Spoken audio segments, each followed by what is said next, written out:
तो ये वीडियो एक ऐसे इंसान के बारे में है जिसको अपने ही ट्राइब से निकाल दिया जाता है केवल एक सोल बिस्ट से प्यार करने की वजह से, जिसकी वाइफ को मार दिया जाता है मिलीनियम ईयर सोल रिंग्स के लिए। सोल लैंड के नंबर 1 ट्राइब का सक्सेसर होने के बावजूद उसको एक आम लोहार की जिंदगी जीनी पड़ती है, लेकिन इन सभी बातों को वो अपना मोटिवेशन बना करके मेहनत करता गया, अपनी कल्टीवेशन को बढ़ाता गया और अंत में इतना ज्यादा पावरफुल बन गया कि वो एक गॉड को भी अपने मूव से हरा सकता है। आज हम बात करने वाले हैं सोल लैंड के एक ऐसे बैडस कैरेक्टर के बारे में जिसको आज तक कोई भी हरा नहीं सका। वो कैरेक्टर जो अकेले ही वन मैन आर्मी है। He is one and only Tang हाओ। टैंग हाओ के पावर्स का एक छोटा सा नमूना हमें तब दिखाया जाता है जब श्रेक एकेडमी का मास्टर झाओ एंट्रेंस एग्जाम के बहाने टैंग सैंग और उसकी पूरी टीम को बुली करता है और ठीक उसी रात उस बंदे को टैंग हाओ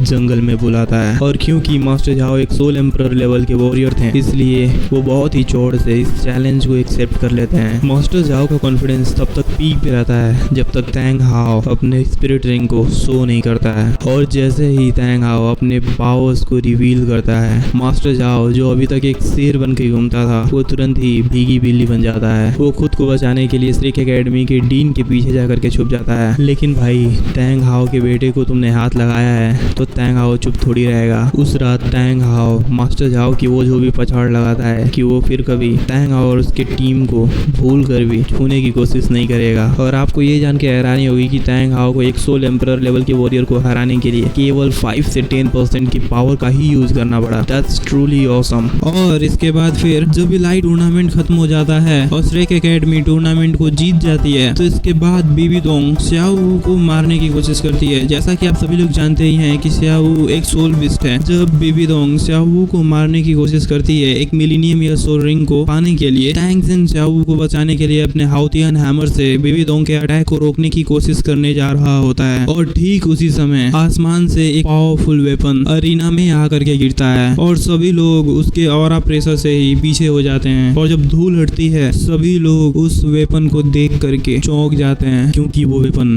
कुछ और नहीं बल्कि हाउतियन हैमर था। और ठीक इसी समय हमें टैंग हाओ की एक बैडस एंट्री दिखाई जाती है। वो जैसे जैसे आसमान से नीचे उतरता है, उसकी सोल रिंग्स रिवील होनी स्टार्ट हो जाती हैं। और यही पहला मोमेंट होता है जहाँ पे हमें टैंग हाओ के रियल पावर्स को दिखाया जाता है, जहाँ पे टैंग हाओ अकेले 3 टाइटल्ड दाउलुओं का सामना करता है। और इस समय टैंग हाओ और बीबी दोंग का रैंक 95 होता है और बीबी दोंग के दोनों सबऑर्डिनेट्स का सोल रैंक 94 होता है। तो आप सोच सकते हैं कि टैंग हाओ अकेले ही 3 टाइटल्ड दाउलुओं को सप्रेस करने में कामयाब होता है। और आपको ये जान के तो और हैरानी होगी कि टैंग हाओ केवल बीबी दोंग और उसके दोनों सबऑर्डिनेट्स को नहीं हराता, बल्कि उसके साथ साथ मार्शियल सोल हॉल के एल्डर्स को भी हरा देता है, क्योंकि उस समय वो सभी एल्डर्स भी अपने पावर्स को बीबी दोंग और उसके दोनों सबऑर्डिनेट्स के साथ में शेयर करते हैं टैंग हाओ के अटैक को रोकने के लिए। हालांकि इसके बावजूद बीबी दोंग और उसके दोनों सबऑर्डिनेट टैंग हाओ के अटैक को रोक नहीं पाते हैं। और आपको एक मजे की बात बताऊं, यहाँ पे टैंग हाओ केवल और केवल अपने 60% पावर्स का यूज करता है। और रियली जब ये बात मुझे पता चली थी ना, तो मैं तो एकदम दंग रह गया था कि भाई अभी टैंग हाओ की टोटल पावर है क्या कि वो अपने लेवल के कल्टीवेटर को सप्रेस कर देता है केवल अपने 60% पावर का यूज करके। और इस फाइट के बाद टैंग हाओ स्याओ और टैंग सेंग को लेकर के वहां से चला जाता है और मार्शियल सोल हॉल के एल्डर्स और बीबी दोंग भी उसको रोक नहीं पाते हैं।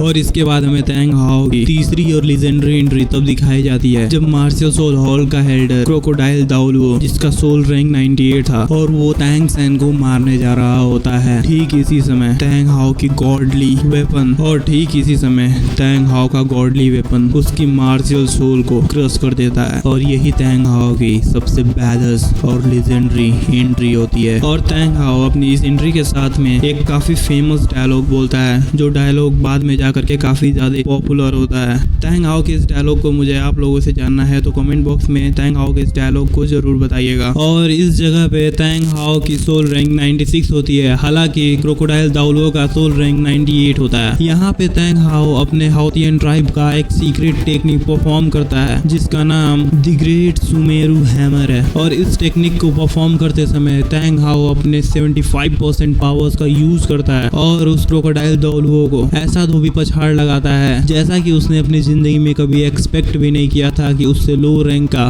बंदा उसको इतनी बुरी तरीके से हरा देगा। तो आप सोच सकते हैं कि टैंग हाउ कल्टीवेशन में 2 लेवल हाई वाले बंदे को भी केवल अपने 75% पावर से हरा देता है। तो जब वो अपने 100% पावर का यूज करेगा तो क्या होगा। टैंग हाउ की लास्ट फाइट हमें राक्षसा गॉड बेबी दोंग के साथ में दिखाया जाता है, जहाँ पे हमें टैंग हाउ के पूरे पावर्स को दिखाया जाता है। और ये पहली बार होता है जब टैंग हाउ अपने पूरे सोल रिंग को एक ही साथ ब्लास्ट करता है और अपने सुमेरु हैमर टेक्निक से राक्षसा गॉड के द्वारा किए गए फुल ब्लो के अटैक को काउंटर कर लेता है। इनफैक्ट काउंटर ही नहीं, वो राक्षसा गॉड को भी पीछे हटाने में कामयाब होता है। तो ये है टैंग हाउ की रियल पावर, जो एक मॉर्टल होने के बावजूद एक गॉड को भी हराने की ताकत रखता है। आपको ये वीडियो कैसी लगी हमें कमेंट बॉक्स में जरूर बताइएगा। और जल्द ही मैं Tang Hao versus Tang San की एक वीडियो लाने वाला हूँ, इसलिए हमारे चैनल को सब्सक्राइब भी जरूर कर लीजिएगा।